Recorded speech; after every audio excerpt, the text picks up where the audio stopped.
I'm Ken Rockwell. Let's look at Nikon's newest Z5 Mark II full-frame digital camera, which is actually their best digital full-frame camera and their least expensive current full-frame camera. I'm going to tell you why, but first let's look at some of the pictures I can make with this.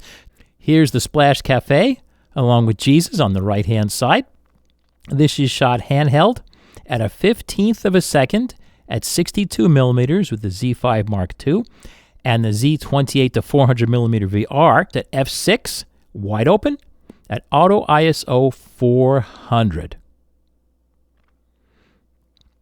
I'm sorry, I love neon. Again, a vertical shot. Again, I'm shooting for gallery exhibition, not for YouTube horizontal.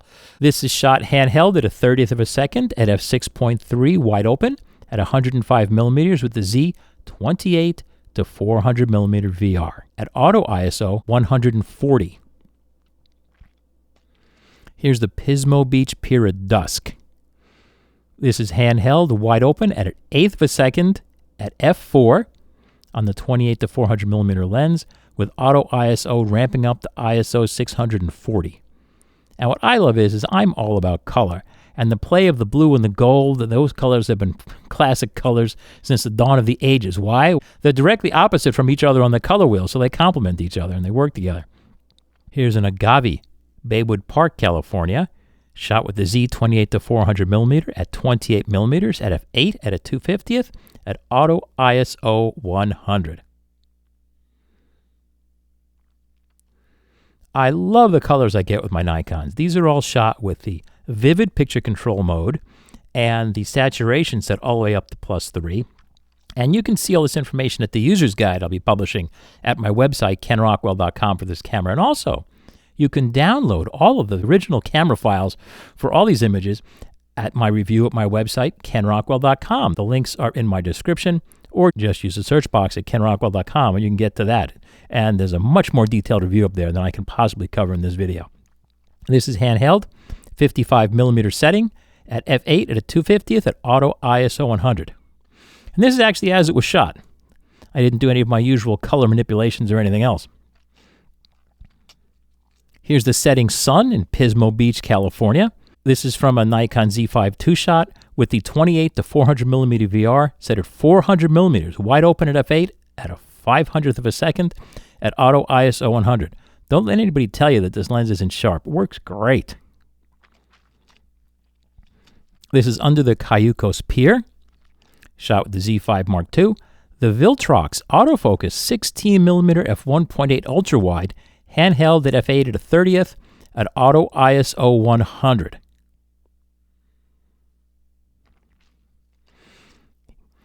This is the Weinman Hotel in San Luis Obispo, California. This is shot with the Z28 to 400 millimeter at f5.6, handheld at a 15th at auto ISO 500. Here's the world-famous San Luis Obispo Farmers Market in San Luis Obispo, California. This is shot with the 28 to 400 at 28 millimeters, wide open at f4, handheld above my head at 1/15th of a second at auto ISO 1800. This here is Mission Beach, California. This is shot with the Z35 millimeter f1.2, wide open at f1.2 at a 500th of a second at auto ISO 100. This is Belmont Park, Mission Beach, California, shot with the 35 millimeter f1.2 at f1.2 wide open at a 250th at auto ISO 100. This is the Catamaran Resort, Pacific Beach, California, with the 35 f1.2 wide open at f1.2, handheld at a 1/10 of a second at auto ISO 450. So notice what's happening is I'm actually using the built-in stabilizer of the camera to stabilize this lens at these slower speeds, and it works magnificently well. For instance, here's the same Catamaran Resort in Pacific Beach, the 35 f1.2 again at f1.2 handheld at a 1/10 of a second at auto ISO 500. And what I love about this lens is of course the background gets soft, but oh my gosh, it is so sharp at whatever it's focused on the Rent Me sign. Here's the center console of a Porsche Macan. Again, shot with that 35mm f1.2 at f5.6 at a 1/25th at auto ISO 100. I would get the same exact shot with this kit lens right here on the camera. I just happen to have the 35 f1.2 on my camera, so that's what we got.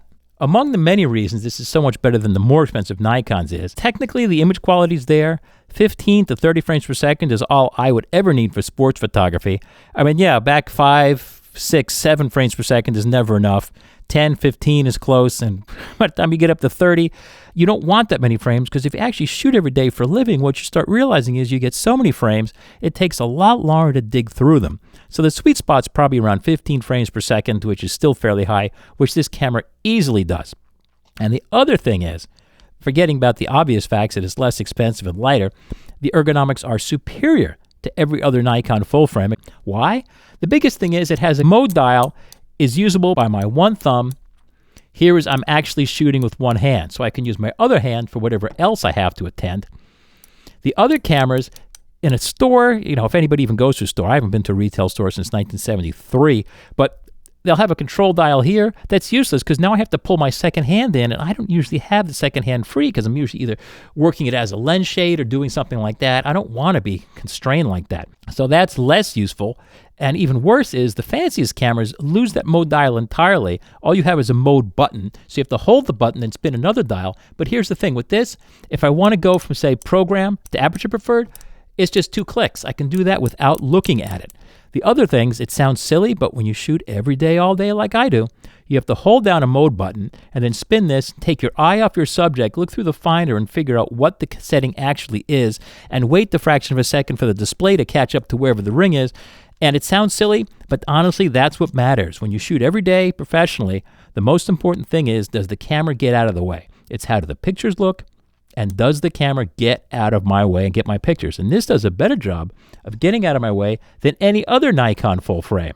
It turns out the technology has gotten so far today that the picture quality is as good as all of the other cameras. There's no improvement there. And you can see the details and everything with the original sample files back at my website, kenrockwell.com. Look at this camera's review, compare it to the other cameras. It looks the same. It handles better. It costs less. Technology has come that far. It's not like olden days in digital cameras. You had to pay a lot more to get a camera that would give reasonably better results than the other cameras. This camera is just as good. What's new from the old Z5, that came out in 2020, is that this goes up to 15 to 30 frames per second. The old camera only went to 4.5 frames per second, so the old camera really couldn't handle every kind of assignment for sports and action. This one definitely can. There's a dedicated picture control button up top here. I don't know that that's that important, but it is handy. I actually assign different picture controls to my U1, U2, and U3, but hey, we all do it differently. It also adds voice notes. I cover that in my user's guide. You can get it at kenrockwell.com, and you can set that up so you just push one of these buttons while you're playing back an image, and you can record a voice note file, which is a huge help in figuring out what you shot if you're shooting, say, public affairs, news events, and so forth. What's someone's name in the picture? What do they do? What's their contact information? That sort of thing. That used to only be on professional cameras like the D6. It is pre-release. You also can now make manually timed exposures up to 15 minutes long, up from 30 seconds. Yes, of course you can use the bulb mode or the time exposure mode, but then you still have to sit around with your watch and time out, say, a 15-minute exposure. With this, you can actually set 15 minutes, walk away, go have a snooze or something, and it'll clock off at exactly the time you've set. There's also a lot more new, but again, see the written review. Otherwise, this video will go on for 6 hours. What's bad is the live finder image isn't that great. It's good enough to show you what you're looking at. The live finder image is lower resolution than the actual finder screen itself. In other words, the live finder image is a lower resolution video feed to the finder, and so it's not as great for doing manual focus. Of course, it does have magnification, it does have peaking, but if you want to just look through it like an optical finder, the resolution's not quite there if you have good eyes. That becomes very obvious if you have image review set so your shot image plays back right after you take the image, and you'll see how much sharper it actually is. Also, it's not necessarily accurate. The live view image in the finder is a little bit worse than the actual image as recorded. So, for instance, there may be less shadow detail in the live view finder image. There'll be more in the actual image. That's a flaw because the beauty of mirrorless is you can see how exactly the picture will look before you take it. In this camera, that's not quite the case. The good news is the picture comes out better than you think it was going to come out, but I always like perfect accuracy. Also, the finder is so bright potentially outdoors that sometimes it can make it appear that the image is being overexposed where in fact it's not being overexposed. It sounds weird, but this camera is so good, and I think it's too good. They should limit the maximum brightness because it's really impressive. But if you're trying to make exposure and highlight judgments on it, sometimes it can be too much. It's almost as if the finder image starts to clip the highlights, whereas in fact what you're capturing is not clipped. Playback scrolling while zoomed is awful. What happens is, using the conventional rear controller to zoom and scroll usually works just great. I hit it, move it around, works fine. But I find the thumb nubbin. See, I'm actually pressing it upper left, it's not moving. If I hit it again, it'll move. And it's not consistent. It usually works, but not always. See here, it's working. I'm looking around, and that really is the problem. It's sometimes it just gets stuck. See, it got stuck again there, if you notice that. Yeah, see, I'm holding it down now. It's not moving at all. It's a common problem with Nikons. And the way to get around it is simply just hit it again.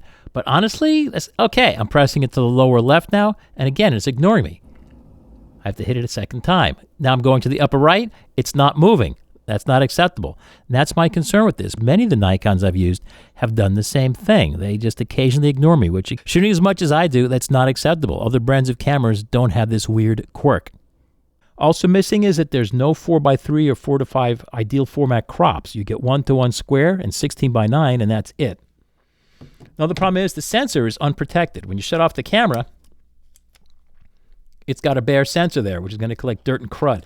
I prefer that it's protected by the shutter blades, and most of the better cameras do allow you to choose if it gets shut off or not. Also, production is dumped to Thailand. But Nikon does that pretty much with everything today. They dump it to Thailand, dump it to China. I'm not a fan of that. Paying top dollar for something that's been offshored outside of the mother country of whoever's designing this camera has never intrigued me. Autofocus is swell. It seems to do a pretty good job finding faces or other items of interest in the frame and then tracking on them if you like. Manual focus is the best of any brand of camera, and this one is just as good as all the other Nikons. Anytime you grab this manual focus ring, it will immediately go to manual focus and just hold it. Even if you're in continuous autofocus mode, it's not going to fight you and go back to focusing once you take your finger off the ring, which Canon does. Focus bracketing is poor because what happens is you're doing focus shift shooting. It's easy to set the camera to shoot a series of focus shifted shots. The problem was the camera doesn't have the ability, and this might come up in the future, but I doubt it. It doesn't have the ability to process all those images into a single file, which means you've condemned yourself to having to screw around on your computer for an hour and a half with special software and a bunch load of files, where better brands like Canon and even OM System have cameras which you can just press down your shutter, make a bunch load of shots automatically with stacked focus, and have the camera generate a correct final image, as well as compensating for hand holding. I don't know that this one can do that, but that will depend on your software. So I don't think that's a real feature. If I have to do it on my computer, it doesn't count. Auto white balance is great. There's 4 different kinds of auto white balance, which give you different results. So I don't really know that that counts as being automatic. But the full information is at my user's guide over at kenrockwell.com. One weird thing about the ergonomics is that the orientation sensor is inferior to what I have on my iPhone, which that when you're pointed straight down, it gets really confused and doesn't know which way is up. And so gosh only knows which way your image will be oriented when you're shooting straight down, say at a manhole cover. So you oftentimes will have to set the rotation again in your software after the fact editing. Exposure is pretty good. Like every mirrorless camera today, usually doesn't require more than plus or minus 2/3 of a stop of compensation. However, the finder image, as I said, can be so bright outdoors you can make the image look overexposed. High ISOs. This camera is state-of-the-art. Let's take a look at these images here. This is the complete image, and I'm going to show you crops later so you can see what happens with detail and noise. But here are the full complete images. And again, you can download the original sample files at kenrockwell.com and do any kind of analysis you'd like to them to figure out exactly what this camera does. And the answer is, you can go to my website and compare all the other cameras I've tested. Its high ISO performance is identical to all the other full-frame current Nikons. Of course, you get to the very highest ISOs. When you're looking at the complete image, the real problem is that ISO 204,800, You get some weird color shifts and modeling, but that's expected. By the way, pro tip, you should never be using even a 5-digit ISO. Anything above 10,000 ISO is something you're doing wrong. You need to get more light on your subject. Otherwise, you're really not going to be getting the results you want. Let's zoom in here. These are 600 by 450 pixel crops from the full-size image, which are 10 times magnification here from what the other full images were. And it's always the simple story. Even the human eye is like this. The noise reduction starts scrubbing away the fine details as it gets to higher ISOs. So particularly if you look at the scroll work in between the numbers, you see it just starts to turn to gray smears. And then as the ISOs get really ridiculously high, even the minute ticks, the little ticks for the minute, will start to be smudged over. And at the very highest ISOs, the only thing you're seeing is the numbers on the dial and not even the hour or minute marks. Even the hands are starting to go away at the highest ISOs.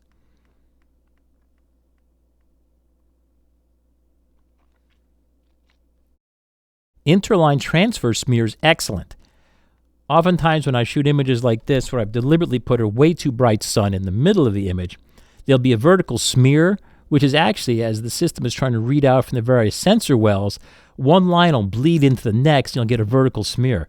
This is a marvelous sensor and the pickup system. People refer to things called digital sensors. There's no such thing as a digital sensor. It's an analog sensor read by analog electronics with analog samples on hold, and then it samples it and quantizes it, and that's how it gets digitized with an analog to digital converter. It doesn't come out of the sensor wells as digital. It is all the usual lens corrections we expect from Nikon, which is for distortion, diffraction, and fall off. And you can turn these on or off depending on the lens. Sometimes they'll lock out the distortion correction. Mechanics is pretty good. It's a good mixture of metal and plastic. It's better than I expected, actually. And I tell you exactly what every part is made out of at kenrockwell.com. Just search for its review there. Image stabilization is superb. I can get 5 stops of real-world improvement with an unstabilized lens like the Z 50mm f1.4. For whatever reason, I only get about 3.5 stops with the Z 35mm f1.2. Video, I'm not a fan of using any of these cameras for video. In fact, this video and everything at kenrockwell.tv is shot on my iPhone. Why? Because these cameras with interchangeable lenses don't do a great job. They tend to use exposures that are too short, so you get very strobed effects while shooting in broad daylight, unless you use a neutral density filter. It doesn't handle shadows and highlights anywhere near as well. And this is all the cameras, Canon, Nikon, Sony. Unless you're a full-time professional director of photography, member of the ASC, shooting in Hollywood with all kinds of grips and trucks and generators and so forth to set up your lighting, to deal with practical real-world lighting, the highlights and the shadows, these cameras don't do it today. So I honestly don't shoot my video on these cameras because I find that my iPhone does a better job. Because, as I've said, the iPhone does a much better job dealing with real-world light and controlling it and making it look great if you don't have the time to set up fill light and scrims and gobos and all the other stuff. Let's look at how autofocus tracks. Near, far. Near, far. iPhone is flawless. And it can do this because it's a much smaller sensor and the physics are such that the lens has to move much less far to focus from near to far, or even at macro distances. It's all good. Track it in, out. Beautiful. Okay, here it is a Nikon Z5 Mark II. This is a 24 to 50 millimeter lens. Gee, did it finally get focus? Yeah, 24 to 50 millimeter lens. And because there's so much to move in this lens, wow, it does a great job of autofocus. Look at that. Wow, really fast. So fast, oh my gosh. Now, if you're a professional cinematographer, full-time, ASC member, work in Hollywood every day and have 3 days or weeks to set up lighting, get your set lit well, and you get the highlights and shadows to look great, but the problem is this large format camera here, this full frame camera, highlights and the shadows don't look as well. Everything looks harsh. Oh my gosh. And the Nikon now is focusing off to the side. You can't see that in the video, but it's focusing still locked onto the lower right corner. Now in Hollywood, you can use professional cinema camera because you have assistant cameramen or focus pullers that'll sit there and manually focus on everything. But the myth of trying to use these full-frame cameras for video, if you're anything less than a full-time cinematographer, this is what you get. I'm sorry. You know, and I'm gonna cut back to another cut now from my iPhone so you can compare. Here you are again with the iPhone. Look at the highlights and the shadows and the colors here in harsh sunlight. And oh, it just focuses. And guess what? What you didn't see is with the Nikon camera, I was having to twiddle with settings and tap focus buttons and so forth just to get it to do stuff. The iPhone just works. And this isn't even the cinematic mode. Here's the cinematic mode, which emphasizes the defocus. But you'll notice it actually does focus. And it tracks. Here I am in harsh midday summer sun. I'm entirely in shadow. I'm walking backwards here, and I'm probably going to fall over, which you guys will find very amusing. But the thing is, look at the stabilization. This is shot on the iPhone, and it can handle highlights and shadows and make the picture look watchable completely in the worst possible light that I could ever possibly imagine here. And here's what we get with the Nikon Z5 Mark II.